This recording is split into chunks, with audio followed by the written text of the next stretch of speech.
वगण शहर के मशहूर स्कूल सिटी ऑफ नॉलेज जी पोजीशन खणंदड़ शागिर्दनि ऐं शागिर्दियाणनि में नाम विरहाया विया।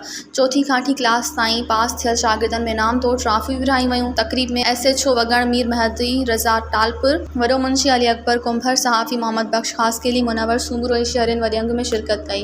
स्कूल सिटी ऑफ नॉलेज जे चौथीं जमायत खां वठी 8हीं जमायत जे शागिर्दनि ऐं शागिर्दियाणनि साल जी बहितरीन कारकर्दगी जे हवाले सां हौसला अफ़ज़ाई करण फ़र्ज़ आहे। प्रिंसिपाल अब्दुल सत्तार टगर ऐं ॿियनि स्कूल जे शागिर्दनि में ट्रॉफी विरहाई, मुख़्तलिफ़ चइबलो पेश करे ख़ूब दाद हासिल कयो। उन मौक़े ते पोजीशन खणंदड़ शागिर्दनि ऐं शागिर्दियाणनि मुज़म्मल चांडियो, सज्जाद मुकेरी, अलीशा चांडियो, सबा कहे ॿियनि में इनाम विरहाया विया। मज़ीद ख़बरनि ऐं तफ़सीलात लाइ विज़िट कयो असांजी वेबसाइट www.awamiNewsHD.com ऐं ॾिसंदा रहो अवामी न्यूज़ HD।